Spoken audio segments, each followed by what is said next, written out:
Docteur Véro est un neurologue qui pratique à l'hôpital de l'Enfant Jésus.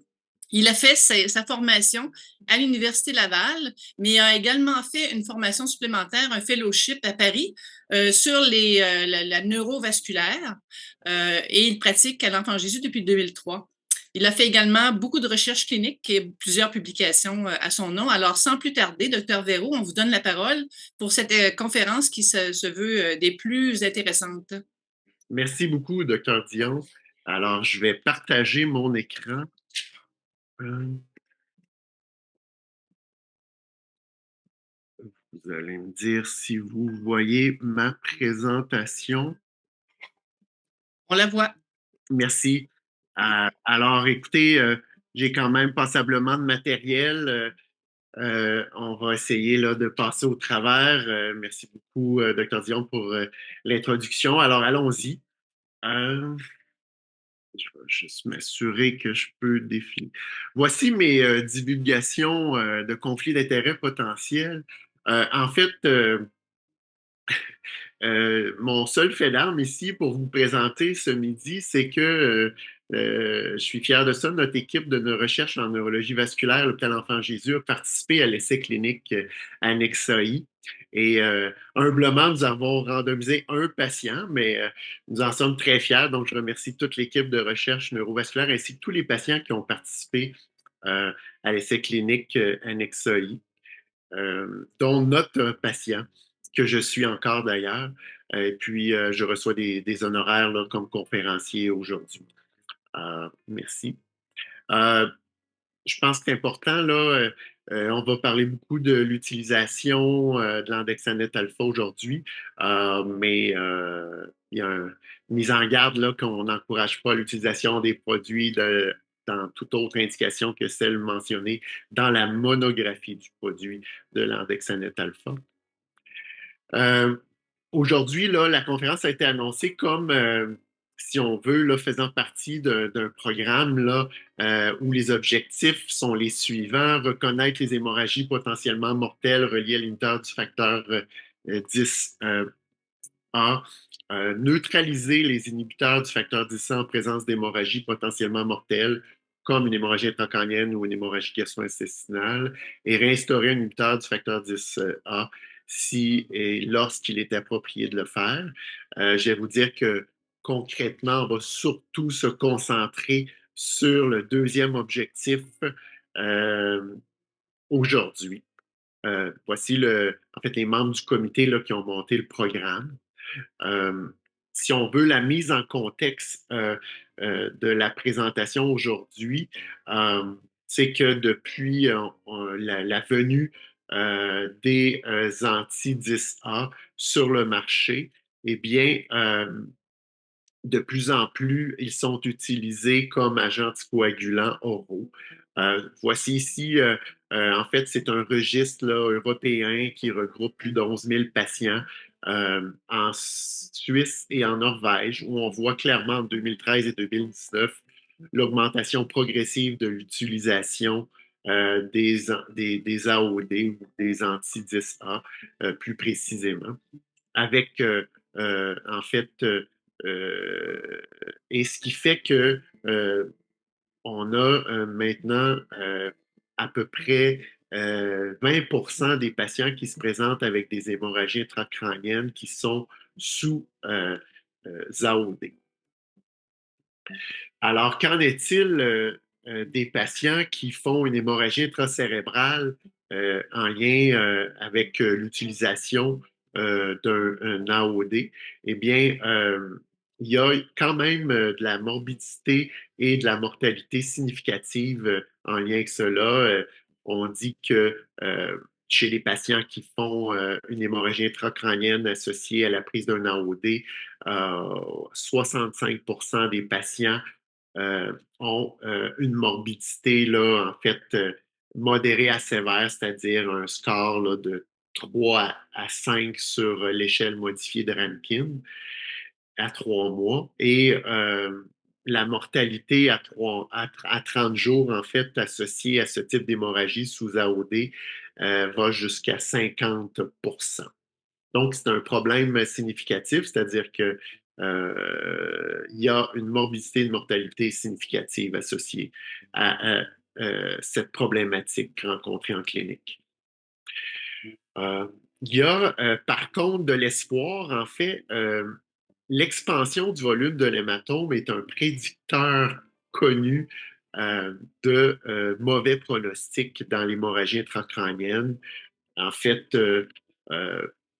que ce soit un prédicteur comme une détérioration précoce de l'état neurologique ou encore du pronostic fonctionnel avec 16% de plus de chances d'avoir un score de Rankin modifié de 1 ou plus et aussi un risque plus élevé de décès. En fait, on dit que pour chaque augmentation de 1 millilitre, c'est pas beaucoup, du volume de l'hématome, euh, ceci représente un risque plus élevé de 5% de décès ou d'invalidité qui est en fait euh, euh, qui est défini comme étant un score de Rankin modifié de 3 à 5. Ça, on sait ça grâce à l'étude Interact 1 qui est parue dans 2012, je crois. Et là, tout récemment, en 2024, au mois de mai, a été publié dans le New England Journal of Medicine le fameux, les résultats de l'essai clinique randomisé Annexe I.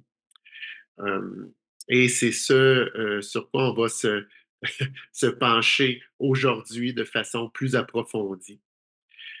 Donc, en fait, si on regarde la cascade de la coagulation, on sait que les agents anti-DISA comme l'apixaban ou le rivaroxaban viennent altérer, si on veut, l'effet du facteur 10A pour empêcher de générer la thrombine et ainsi créer de l'hémostase. Alors que l'idée, c'est d'avoir un antidote pour renverser l'effet de molécules telles l'apixaban et le rivaroxaban, qui s'appelle l'andexanate alpha, en l'occurrence ici. Mais on a aussi d'autres solutions, si on veut, pour renverser l'anticoagulation qui sont déjà disponibles, comme les concentrés de complexes prothrombiniques. Là, vous voyez où ça peut agir dans la cascade de la coagulation. En général, il y a différents types de produits là, de concentrés complexes prothrombiniques sur le marché. La majorité comprennent 4 facteurs, mais il y en a 3 facteurs. Je ne veux pas m'étendre là-dessus. Je veux juste vous rappeler que je suis un neurologue spécialisé en AVC, que ce soit ischémique hémorragique et non pas de la coagulation, encore des hémorragies digestives. Voici le mécanisme, en fait, d'action de l'andexanate alpha. En général, l'andexanate alpha va venir compétitionner, si on veut, avec l'inhibiteur ou l'anti-10A pour empêcher celui-ci de se lier au facteur 10A natif du patient et donc permettre ainsi la restauration de la génération de la thrombine et donc de l'hémostase. Si on rentre plus dans les détails du design de l'étude, en fait, je veux passer un petit peu de temps ici parce que c'est important à comprendre. C'est une étude randomisée chez les patients qui ont fait une hémorragie intracrânienne alors qu'ils recevaient un anti-10A. Les patients, pour être inclus, là, devaient avoir plus de 18 ans, avoir une hémorragie intracrânienne aiguë dans les 6 dernières heures, là, qui est apparue dans les 6 dernières heures, et devaient avoir pris leur molécule anti-DISA dans les 15 dernières heures. Et là, ils étaient randomisés un pour un, groupe andexanate alpha versus les soins usuels.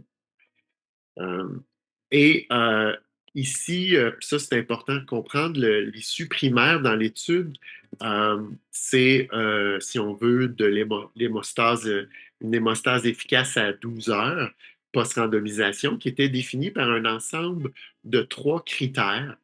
Il fallait rencontrer les 3 critères, c'est-à-dire une expansion de moins de 35 du volume de l'hématome en 12 heures, une progression, une augmentation du score MIHSS à 12 heures de moins de 7 et aussi l'absence de recours à une thérapie de secours là, entre 3 à 12 heures après la randomisation. Je veux juste attirer votre attention que cette issue primaire-là est utilisée pour la première fois dans une étude. C'est un peu un composé de différents items.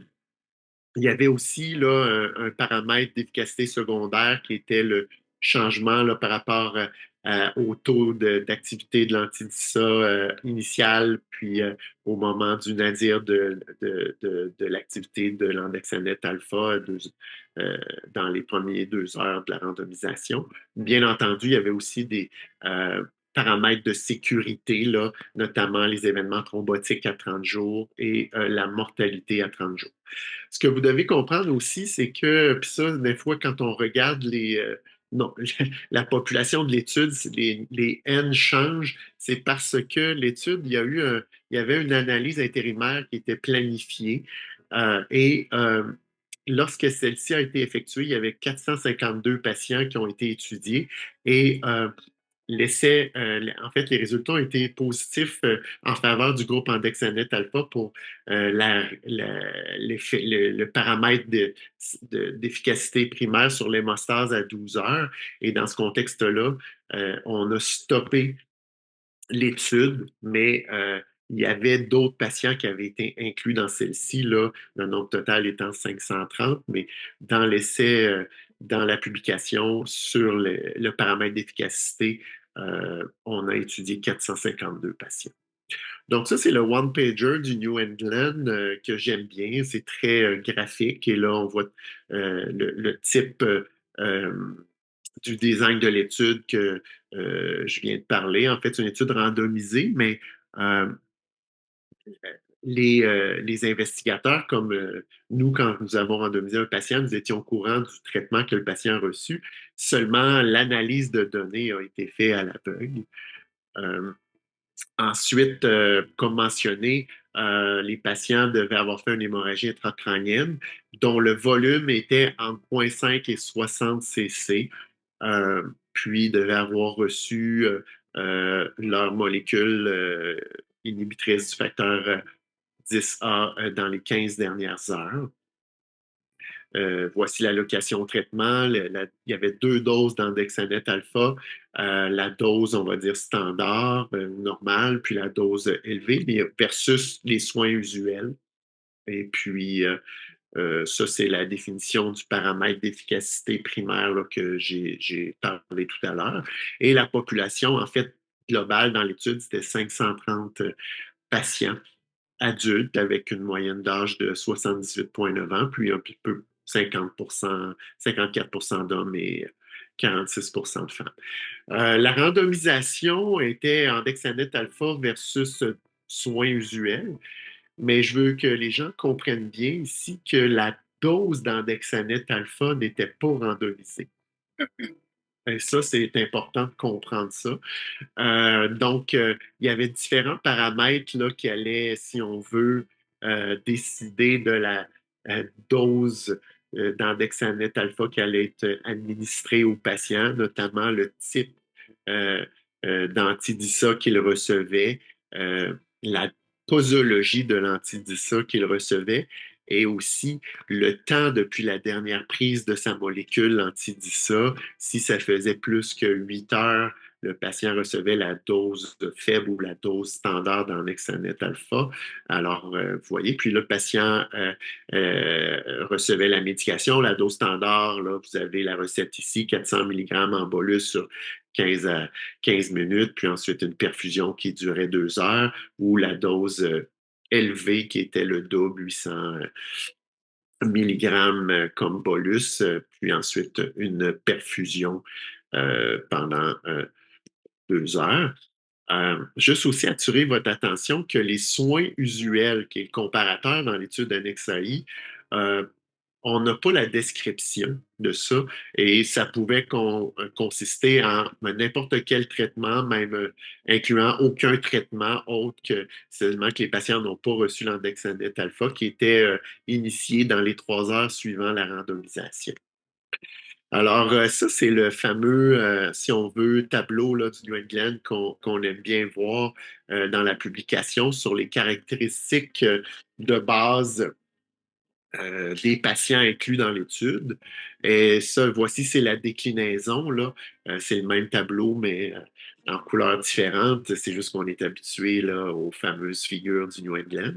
Et vous voyez que, en fait, la majorité là, des deux groupes se comparaient très bien selon les différentes caractéristiques initiales.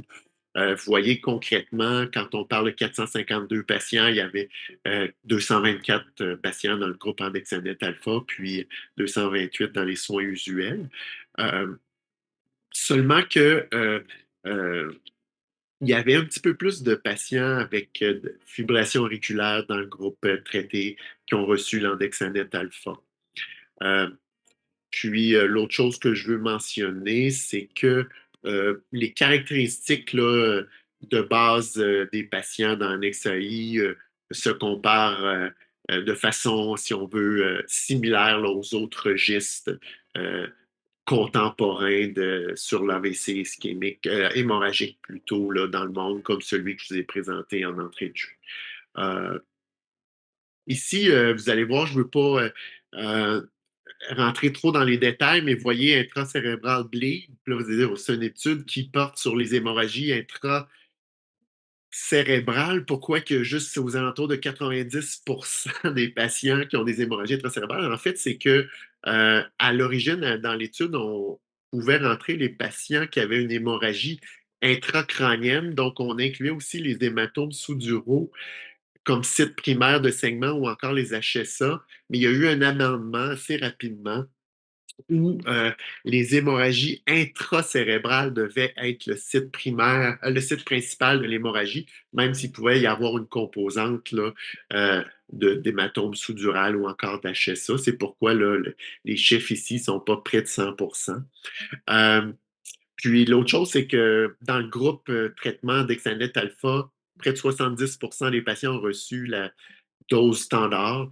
Euh, et dans le groupe soins usuels, eh bien, c'est plus de, en fait, 85% des patients, 85,5% des patients qui ont reçu des concentrés de complexes prothrombiniques comme traitement euh, défini comme des soins usuels. Donc, si on va au paramètre, la fameuse figure du paramètre primaire d'efficacité qui est apparu dans la publication récente du New England, je vous la montre ici. En fait, c'est significatif pour le paramètre d'hémostase efficace. On va le décliner ici dans cette diapositive. Euh, En fait, il y avait 67% dans le groupe Andexanet alpha qui ont atteint l'hémostase jugée efficace versus 53,1% dans le groupe des soins usuels. Une différence donc en faveur du groupe Andexanet alpha de 13,4% dans cette population, ce qui donne un number needed to treat de 8. Si on décline là, parce que je l'ai bien mentionné, il y avait trois paramètres inclus dans le paramètre principal d'efficacité de l'hémostase. Et on voit ici que globalement, c'est surtout le paramètre sur le volume de l'hématome, l'expansion, en fait, qui explique les résultats dans le groupe Andexanet alpha.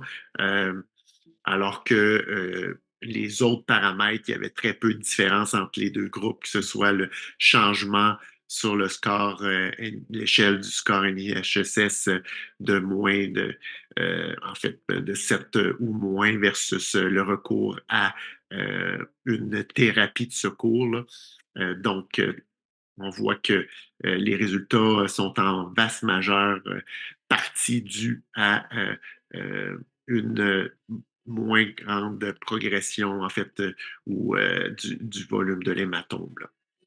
Un autre paramètre intéressant, je vais attirer votre attention, qui est une analyse post-hoc, mais où on regarde en fait combien de patients ont eu une expansion du volume de leur hématome de plus de 12,5 En fait, il y en avait moins dans le groupe andexanet alpha versus les soins usuels. Pourquoi ce choix-là de 12,5 millilitres d'expansion du volume de l'hématome? En fait, c'est que c'est directement lié euh, à au pronostic des patients, c'est-à-dire que on sait que les patients qui ont une progression du volume de leur hématome de plus grand ou égal à 12,5 millilitres ont 80 de chances d'avoir un mauvais pronostic ou encore un décès là, qui était défini par un score Rankin de 3 à 6.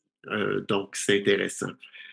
Voici en fait, la diapositive qui explique, si on veut, les résultats sur le paramètre d'efficacité le outcome secondaire, qui était le taux de réduction de l'activité anti-DISA, et on voit que c'est très significatif en faveur du groupe Andexanet alpha. Euh, Par rapport aux analyses de sous-groupes, vous voyez, il y en a eu beaucoup, mais pour faire une histoire courte, il n'y avait aucune différence significative. De toute façon, euh, l'essai clinique randomisé Annexoi n'était pas du tout, on va dire, assez puissante là, au niveau statistique pour démontrer des différences entre les sous-groupes, là. On peut voir, par exemple, ici, dans les hématomes sous-duraux, la majorité vont en faveur si on veut, de l'efficacité de l'andexanet alpha. Mais ici, il y avait un petit nombre de patients qui ont été randomisés, comme je vous dis, avec un hématome sous-dural comme site principal d'hémorragie. Il y avait peut-être une tendance vers des soins usuels, même si ce n'est pas significatif, mais c'est un très petit nombre de patients, là. 13 patients, puis 4 patients, 17 patients en tout. Donc, je ne pense pas qu'on peut tirer des conclusions ici. Euh, Qu'en est-il de la sécurité euh, associée à l'utilisation de l'index Anet alpha ici? Alors, vous voyez, c'est la figure qui porte sur la sécurité en lien avec les événements thrombotiques et les décès à 30 jours. Et comme mentionné tout à l'heure, là, malheureusement, il y a un prix à payer lorsqu'on prescrit l'index Anet alpha, c'est qu'il y a plus d'événements thrombotiques dans le groupe Andexanet alpha, c'est significatif par rapport aux soins usuels. Si on regarde là concrètement, euh, il y avait là, 10,3 des patients qui ont eu un événement thrombotique, là, au moins un événement ou plus thrombotique dans le groupe Andexanet alpha versus 5,7 dans le groupe soins usuels. C'est significatif comme mentionné. Et la majorité de ces événements-là sont des événements euh, ischémiques artériels en majeure partie, soit des AVC ischémiques et des infarctus du myocarde. Euh, il n'y avait pas d'ICD. Je suis très heureux de ça pour ceux qui me connaissent, mais on ne parle pas de ce sujet-là aujourd'hui. Euh, donc, c'est ça, les événements thromboemboliques, il y en avait très peu. Euh, Puis, en ce qui a trait à la mortalité, il n'y avait pas de différence significative entre les deux groupes, que ce soit à l'hôpital ou en lien avec le saignement dans les 72 premières heures ou un événement thrombotique là, associé. Mais encore là, il n'y avait pas l'essai clinique randomisé Annexoi ne possède pas la puissance statistique suffisante là, pour démontrer des différences significatives au niveau de la mortalité ou encore de la morbidité des patients. Puis, je ne pense pas que le suivi était non plus assez long là, dans l'hémorragie intracérébrale. C'est que les patients ont besoin euh, d'une évolution prolongée là, pour mieux apprécier leur devenir au long cours. Et 30 jours, c'est beaucoup trop court pour voir l'amélioration des patients post-hémorragie intracérébrale. Alors, ça, c'est le one-pager pour les résultats de l'étude dans le New England. Euh, En fait, comme mentionné, là, surtout le paramètre sur l'expansion de l'hématome, il y avait un volume, là, une expansion de l'hématome de volume de moins de 35 qui était défini comme étant euh, soit bon euh, ou excellent si on avait moins de 20 d'expansion du volume de l'hématome. Puis là, il y en avait beaucoup plus dans le groupe qui ont reçu Andexanet alpha versus les soins usuels. Et la majorité des patients qui ont eu une bonne évolution, euh, qui ont rencontré là, l'issue primaire pour l'hémostase, c'était les patients qui ont eu une expansion de leur volume d'hématome de moins de 20 euh, Par contre, comme mentionné précédemment, il y avait un prix payé au niveau des événements thrombotiques, 10,3 dans le groupe traité avec l'andexanet alpha versus 5,6 dans les soins usuels, avec un 2 tiers là, en lien avec les événements de type infarctus cérébraux, qui en avait beaucoup plus dans le groupe traité avec l'andexanet alpha. Donc, la conclusion des auteurs, c'est que chez les patients qui font une hémorragie intracrânienne, alors qu'ils recevaient des agents anti-10A, eh bien, de recevoir comme traitement l'andexanet alpha est associé à un meilleur contrôle de l'expansion de l'hématome que par rapport à recevoir des soins usuels, mais en revanche est associé à un plus haut risque d'événements thrombotiques, notamment des événements de type AVC ischémique. Alors, si on veut un peu rentrer dans les analyses de sous-groupes, il y en a des intéressantes. On va essayer de passer vite là-dessus. Il y en a une, en fait, qui a été présentée au congrès là, ISC, International Stroke Conference, en février dernier à Phoenix, Arizona, par le docteur Shomanesh, qui est un des auteurs c'est un des auteurs principaux là, de l'essai clinique Annexe I. Eh bien, il a regardé les prédicteurs de l'expansion de l'hématome et il a regardé différents modèles et dans son modèle, il a défini l'expansion de l'hématome comme étant soit plus qu'une augmentation de plus que 12,5 cc ou millilitres ou encore une augmentation de plus que 35 par rapport au volume initial de l'hémorragie intracérébrale sur le scan initial versus à 12 heures. Et il a regardé différents paramètres. Et en fait, ce qui est intéressant, c'est que les paramètres, là, vous allez voir, qui sont importants euh, à comprendre et regarder, c'est surtout le temps de traitement par rapport à l'apparition des symptômes, le volume initial de l'hématome et aussi le taux de croissance de l'hématome en lien avec le scan initial. Si on regarde, par exemple, dans la population annexaïe, les patients donc, qui ont eu un volume d'hématome initial entre 0,5 et 60 cc, on voit que plus que l'hématome, le volume de l'hématome est élevé, plus que le risque est élevé d'une expansion de l'hématome, mais on voit que l'andexanet alpha semble vouloir réduire cette expansion de l'hématome-là, peu importe le volume initial, mais on voit que euh, les chiffres sont un peu différents selon le volume initial par rapport à l'efficacité de l'andexanet alpha.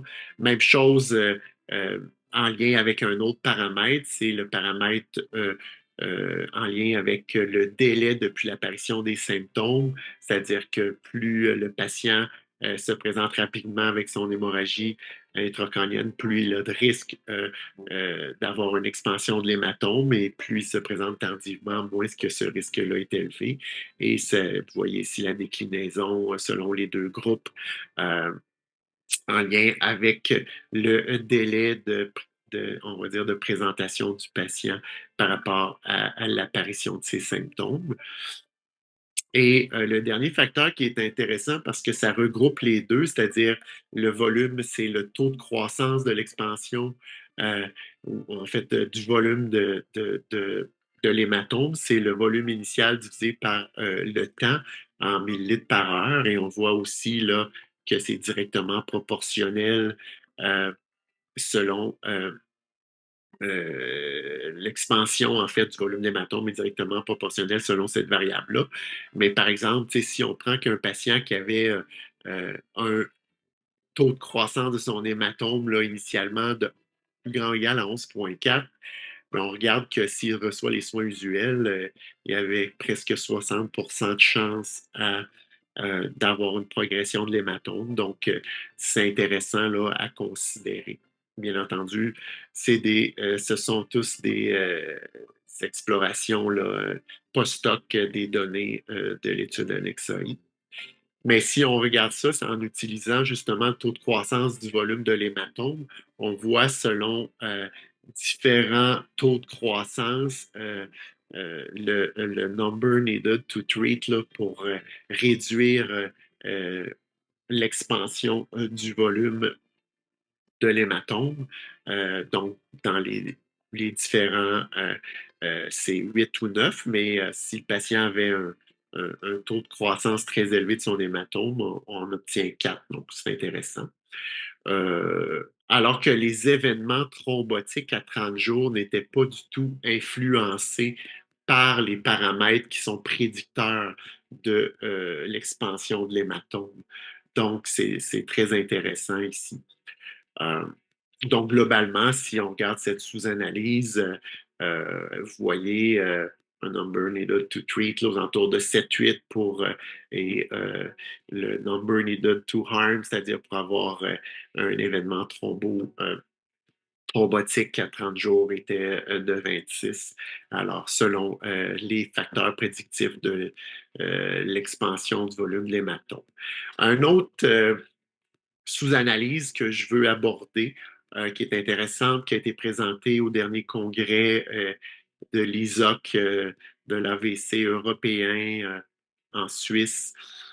Euh, c'est donc par Dr. Sharma et le groupe de l'étude ANNEXAI. C'est les prédicteurs des événements thrombotiques et non pas de l'expansion de l'hématome, donc plutôt sur la sécurité, chez les patients qui ont été traités avec l'andexanate alpha en utilisant un pool des données des patients qui ont participé à l'étude ANNEXA 4 et l'ANNEXA I. Juste un retour sur l'analyse populationnelle, en fait, des populations étudiées. Annexe 4, ce n'était pas un essai clinique randomisé. Il y a eu 479 patients qui ont été traités avec l'andexanet alpha. Et dans l'annexe I, on a eu 262 patients. Donc, ça donne 740 patients, 741 patients en tout. Et juste dans l'annexe 4, voici le design de l'étude. Puis, en fait, les patients devaient avoir, c'était pas une population uniquement de saignements intracrâniens, il y avait aussi des hémorragies digestives, c'est des hémorragies majeures. On devait avoir un saignement majeur aigu et avoir reçu notre dernière dose de molécules anti-DISA dans les 18 dernières heures. Et en fait, on recevait l'andexanet alpha. Mais je veux juste attirer votre attention que sur les paramètres de sécurité, en fait, on a exactement les mêmes chiffres, c'est-à-dire 10 de patients qui ont eu un événement thrombotique dans l'EXA 4, puis en fait, la moitié de ces événements-là étaient des AVC ischémiques. Donc, il faut garder ça en tête. Et ça, c'est important, c'est que même dans l'étude NXAI, la dose d'andexanet alpha n'a pas été randomisée. Et ça a un impact parce que les patients éligibles pour la dose plus élevée d'andexanet alpha n'ont pas les mêmes caractéristiques et sont différents que ceux qui sont éligibles pour la dose standard. Donc, c'était les mêmes critères là, pour les doses d'andexanet alpha dans l'Hexa4 ou dans l'Hexa. Et vous voyez ici, en fait, il n'y avait aucun facteur prédictif pour si on regardait tous les événements thrombotiques, il n'y avait rien de significatif là. Et quand on parle de tous les événements thrombotiques, c'est autant les événements thromboemboliques veineux que les événements en fait thrombotiques artériels. Par contre, si on regarde les événements thrombotiques artériels, il y avait trois facteurs là, qui euh, ont été significatifs. En fait, euh, ce sont l'âge des patients, ça augmentait le risque. Euh, Aussi, le fait d'avoir fait un infarctus du myocarde comme antécédent, et aussi les populations qui ont reçu la dose plus élevée d'andexanète alpha, étaient clairement plus à risque de faire des événements euh, thrombotiques. Euh, Alors que, par exemple, d'avoir fait un antécédent de maladie thromboembolique veineuse précédemment, que ce soit une embolie pulmonaire ou un événement là, de type thrombophlébite profonde ou encore de la fibrillation auriculaire, c'était pas significatif. Si on regarde les facteurs prédictifs pour la mortalité, en fait, bien ici, les facteurs sont un peu différents. En fait, c'était le fait d'avoir fait un événement thrombotique artériel augmentait le risque d'un facteur positif de la mortalité, le fait d'avoir une insuffisance cardiaque ou encore d'avoir fait une hémorragie intracérébrale ou une hémorragie intraventriculaire. C'était des facteurs qui étaient associés à un plus haut risque de mortalité, alors que le fait d'avoir reçu la haute dose d'andexanet alpha n'est pas prédicteur de mortalité. Donc, c'est intéressant. Euh, il faut faire attention là, que ce pot-là, en fait, avec le groupe Annexa 4, n'a pas été comparé aux soins usuels, puis il y a un petit nombre d'événements thrombotiques. La majorité des patients dans Annexa 4, c'était seulement 70% des patients qui avaient des hémorragies intracrâniennes. Donc, puis la dose d'andexanet alpha n'a pas été randomisée. Euh, les caractéristiques, là, selon la dose, c'est intéressant. Vous voyez, je voulais juste attirer votre attention là-dessus, c'est que euh, les patients, bien entendu, il y avait des différences significatives selon la dose d'andexanet alpha. Euh, par exemple, c'est sûr, si on regarde l'activité du facteur anti-DISA, mais aussi selon le type d'inhibiteur du facteur 10A qui était utilisé. Donc, beaucoup plus d'apixaban dans le groupe faible dose ou dose standard d'andexanet alpha versus rivaroxaban. Il y avait plus de patients dans la dose plus élevée d'andexanet alpha. Donc, c'est à garder en mémoire. Si on regarde les résultats, comme je vous ai mentionné, c'était le résumé de ce que je vous ai dit. Donc, c'est intéressant, là. Et si on veut, là, je termine bientôt, il me reste quelques euh, en fait, diapositive à vous présenter pour laisser le temps aux questions. Je voulais juste, en fait, c'est deux cas intéressants, puis c'est juste pour mettre en perspective peut-être l'utilisation qu'on va pouvoir faire de l'utilisation de l'Andexanet alpha dans notre pratique, en sachant un peu ce que je viens de vous parler, c'est-à-dire les risques de prédicteurs, en fait, des facteurs associés à une prédiction, aux prédicteurs de l'expansion du volume de l'hématome versus les facteurs qui sont associés à un prédicteur d'événements thrombotiques. Donc, on met ici en perspective une patiente qui souffre de fibrillation auriculaire, qui est sous apixaban, qui se présente avec une hémorragie quand même de 24 cc. Ça vous donne une idée, c'est quoi 24 cc dans le cerveau? C'est l'équivalent d'une balle de ping-pong. 2 heures après, elle se présente 2 heures après l'apparition des symptômes et elle a un taux élevé là, de croissance du volume de son hématome parce qu'elle a quand même un hématome significatif et elle se présente rapidement. Donc, son risque d'expansion est très élevé, mais on sait que son risque d'avoir un événement thrombotique et avec la prescription d'andexanet alpha d'entour de 25, le number needed to harm. Donc, peut-être qu'ici, il y a un bénéfice à lui donner l'andexanet alpha comparativement à un patient 81 ans qui se présente, qui prend du rivaroxaban parce qu'il y a déjà en fait une thrombophlébite profonde, puis un petit hématome thalamique droit profond qui se présente un peu plus tardivement, 5 heures après le début des symptômes. puis un taux donc de croissance du volume de son hématome beaucoup plus faible, qui a un risque d'expansion aux alentours de 20%. Fait que vous voyez un peu là avec quoi il va falloir jongler dans notre prise de décision dans le futur chez les patients qui se présentent avec des hémorragies intracérébrales alors qu'ils reçoivent un anti-DISA. Je veux juste terminer là, avant de laisser la place aux questions, sur le fait que la prise en charge de l'hémorragie intracérébrale, c'est une approche multimodale.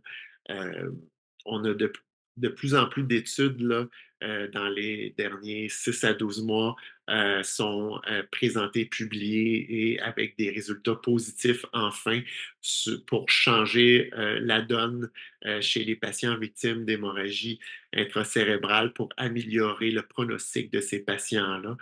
Et je veux juste un peu vous démontrer le concept qui sous-tend tout ça.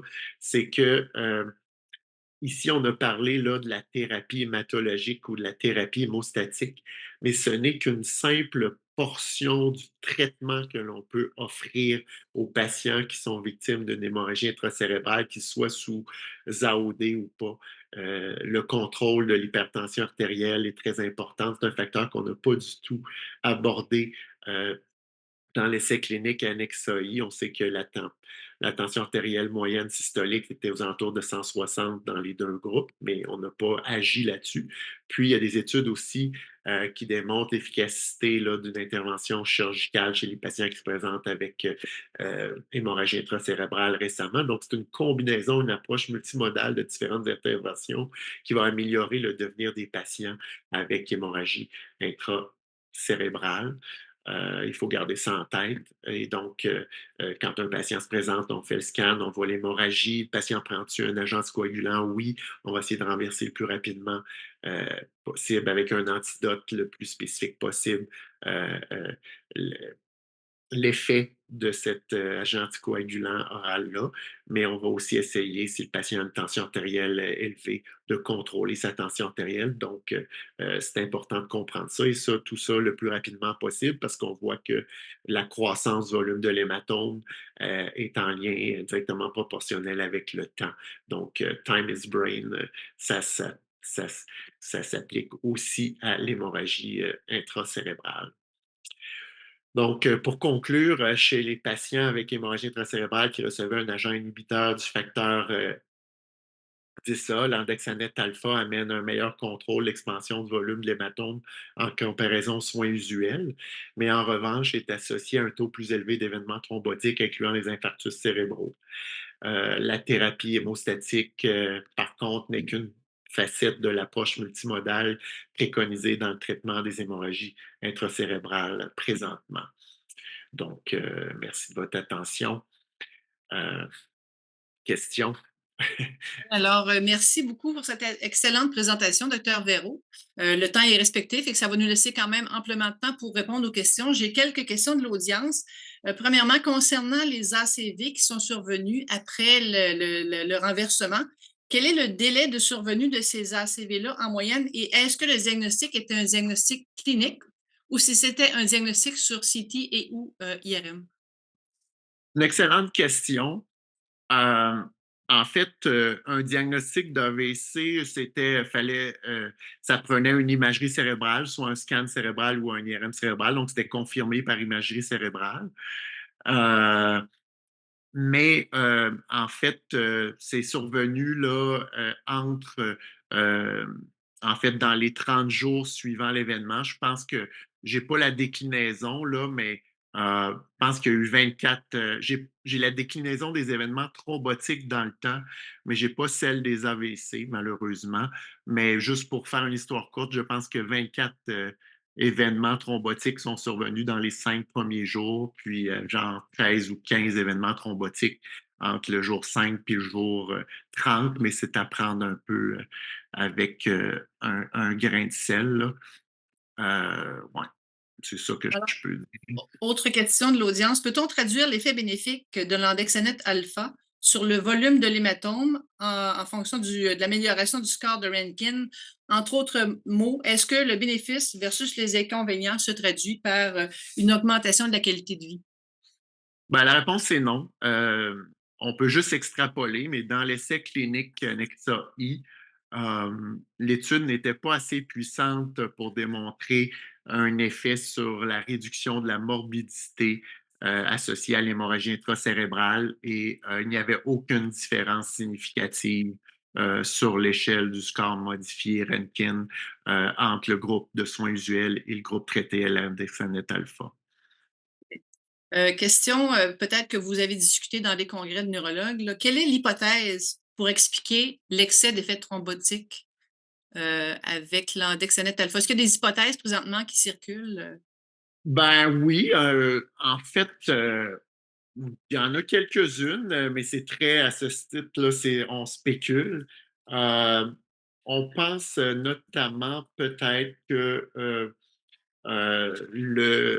il y aurait un effet directement procoagulant de la molécule andexanet alpha notamment. Est-ce que c'est le fait, une autre hypothèse est aussi en lien avec le fait que euh, cette- chez la population avec fibrillation auriculaire, si on renverse l'anticoagulation rapidement, est-ce qu'on voit un effet euh, euh, prothrombotique dans cette sous-population-là de fibrillation auriculaire? C'est une autre hypothèse, mais ce n'est que à titre spéculatif présentement.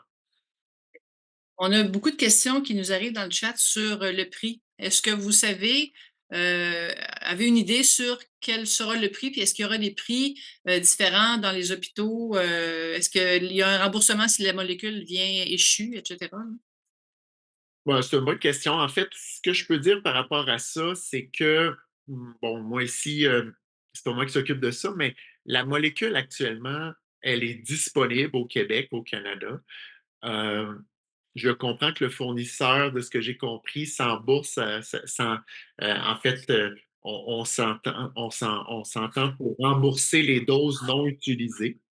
Mais en général, pour le traitement, on va dire la dose standard ou la faible dose, c'est aux alentours de 23 000 pour un patient traité.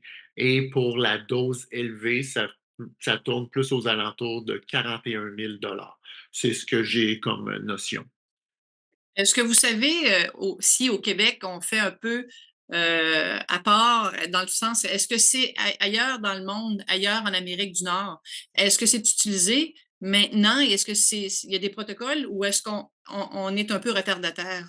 Ben, en fait, c'est une bonne question. En fait, actuellement au Canada puis au Québec, on attend un peu là, euh, que les organismes là, euh, tels l'INES se positionnent sur l'utilisation euh, de l'Andexanet alpha. Mais dans d'autres juridictions, comme par exemple aux États-Unis, l'Andexanet alpha est utilisé de façon courante. Il y a des protocoles en place dans les divers hôpitaux et c'est une molécule auquel les médecins ont accès.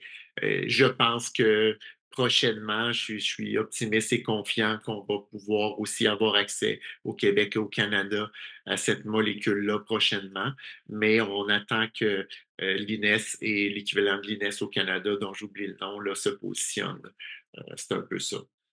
Croyez-vous que les sous-analyses que vous avez présentées tout à l'heure concernant ceux qui étaient plus à risque d'avoir une complication thrombotique ou de mortalité, croyez-vous que ces critères-là d'être une femme par rapport à la haute dose, est-ce que ça va faire partie de l'algorithme qui va sélectionner les patients qui vont avoir un avantage à recevoir l'index alpha? Ben, écoutez, ici, il y a des nuances. Je pense pas que ça va faire partie de l'algorithme, mais ça va sûrement faire partie des nuances qu'un clinicien va utiliser pour traiter un patient. Comme, tu sais, je fais le parallèle, là, moi, je suis un neurologue vasculaire, on donne la thrombolyse intraveineuse à des patients qui font des AVC. Parfois, on s'abstient de donner le traitement parce qu'on pense que le patient est plus à risque. Puis c'est là, c'est parce qu'on sait que le patient est dans certains cas spécifiques, va être plus à risque d'hémorragie intracrânienne, on va s'abstenir. Ben, c'est un peu la même chose ici. En fait, c'est ce que je disais d'entrée de jeu. Il faut toujours mettre en contrepartie, le bénéfice sur la réduction de l'hématome, du volume d'hématome, donc le traitement hémostatique, mais il y a un prix à payer, c'est les événements thrombotiques, et là, il va falloir un peu jongler avec tout ça pour savoir traiter le bon patient au bon moment. Il y a une question, c'est quelle est la proportion de patients de votre hôpital qui auraient reçu aucun traitement pour renverser l'hémorragie intracrânienne? On essaie de comprendre le 15% de patients non traités dans le groupe traitement standard qui pourrait favoriser la molécule à l'étude. Bah, écoutez, c'est une bonne question. En fait, tu sais, on n'a pas de données sur le, les patients qui ont ces 15%-là de patients dans l'étude qui ont pas reçu de concentré de complexe prothrombinique. Mais tu sais, si on regarde, par exemple, en fait, je comprends que ça fait partie des soins usuels, mais on n'est pas certain que ça améliore le devenir des patients qui saignent dans la tête alors qu'ils prennent un anti-DISA. Alors, c'est une excellente question, mais je pense que ça aurait été le fun de savoir le devenir de ce 15%-là, mais on ne le sait pas. En tout cas, peut-être qu'il va y avoir des analyses subséquentes là, sur ce sous-groupe-là dans le futur. Et est-ce que vous avez des données concernant les chiffres tensionnels chez les patients qui ont eu un événement cérébrovasculaire thrombotique ou C'est une excellente question. Malheureusement, non. Euh, mais on a des données dans d'autres études où on voit que le renversement, entre autres avec le cyclocapron, là, dans une étude, chez des patients qui prenaient un AOD, on voit clairement que le bénéfice de données du cyclocapron chez les patients qui avaient une tension artérielle systolique à plus de 170 mm de mercure de systolique était perdu. Donc, ce serait très intéressant d'avoir des données dans l'étude Annexai en lien avec la tension artérielle, mais actuellement, je n'ai absolument rien vu de ça. Je ne dispose d'aucune donnée à cet effet-là, malheureusement. alors, il y a une question qui revient dans le chat, puis on en a discuté un petit peu auparavant. Là, les gens se posent la question sur quelle sera la stratégie de reprise des anticoagulations à la lumière du fait que ces gens-là développent des événements thrombotiques. Ouais, mais en fait, ça, je dois avouer que je comprends, je suis un peu surpris. Tu sais, je ne sais pas si les gens, pour eux, c'est comme on va dire, clair dans leur tête que quand un patient fait un saignement intracrânien, on peut reprendre un agent anticoagulant après ça. Mais moi, comme neurologue vasculaire, c'est pas du tout clair dans ma tête et la réponse est plutôt non. C'est-à-dire qu'actuellement, on n'a pas de preuve qu'on peut reprendre de façon sécuritaire un AOD ou tout autre agent anticoagulant. Euh, Par exemple, pour de la fibrillation oculaire chez un patient qui a fait une hémorragie intracrânienne. Et actuellement, on est en train de réaliser des essais cliniques randomisés sur le sujet. Donc, je vous dirais où les patients, puis il y a un certain groupe de patients, plus tout un autre sujet d'une autre présentation, mais tous les patients qui saignent dans leur tête ne sont pas égaux en lien avec le risque de récidive d'un événement hémorragique. Ça dépend de la localisation, de la cause de l'AVC. Et donc, je vous suggère, là, avant de repartir un agent anticoagulant chez un patient qui a eu une hémorragie intracérébrale, de référer le patient en neurologie et ou en neurologie vasculaire pour obtenir une opinion avant de débuter à nouveau un agent anticoagulant. Et, est-ce que tous les anti-DISA, hésiteriez-vous à l'utiliser vu que les il y avait une moins grande représentation dans votre étude, ou si vous pensez que tous les anti-DISA peuvent bénéficier de l'andexanet? Ben, écoutez, comme mentionné à l'origine, dans l'essai clinique puis dans la monographie du produit, c'est vraiment indiqué que c'est pour renverser l'utilisation chez les patients qui ont reçu de l'apixaban ou du rivaroxaban. Donc, ça reste un peu nébuleux ici. Il y avait beaucoup moins de patients, en fait, qui ont été randomisés dans l'essai clinique Annexoi qui étaient sous Edoxaban.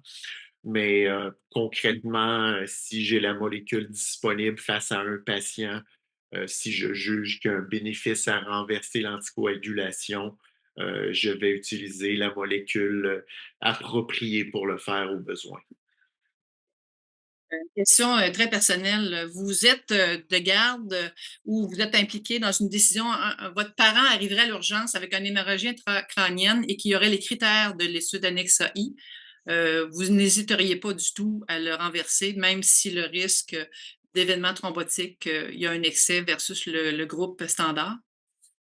Non, encore là, moi, c'est en fait, c'est un arme, une arme que j'ai hâte de pouvoir utiliser pour traiter les patients victimes d'hémorragie cérébrale dans le futur. Alors, on attend impatiemment la venue de cette molécule-là dans notre établissement pour lequel j'ai milité fortement, mais malheureusement, l'établissement en a décidé autrement et on attend la réponse de l'INES. Mais moi, si la molécule est disponible, en fait, l'antidote est disponible et je pense que ça peut aider mon patient avec tous les nuances que j'ai mentionnées. C'est certain que je vais être très enclin à vouloir le donner euh, au patient. Mais si le patient est un membre de ma famille, je n'hésiterai pas aucunement. Alors, je pense que ça fait quand même, il y a toujours certaines autres questions, mais je pense que vu le temps qui avance, je vais rappeler à tout le monde d'aller sur le chat pour cliquer sur le lien pour remplir l'évaluation et la feuille de présence. Puis je pense qu'effectivement, le sujet de la reprise des anticoagulants pourrait faire l'objet d'une conférence en soi. Alors, je pense que ça sera intéressant éventuellement d'avoir une conférence sur le sujet. Fait qu'on lance l'idée pour une future conférence. Alors, merci, Dr. Véro, pour cette excellente conférence. Merci à tous, aux organisateurs, merci aux participants. Je pense que ça l'a animé beaucoup nos esprits avec tous ces résultats qui sont frais. Fait que sans plus tarder, ben, merci et salutations à tout le monde. Bon après-midi. Merci, Dr. Dion. Au revoir à tous. Parfait. Bonjour. Après-midi, au revoir.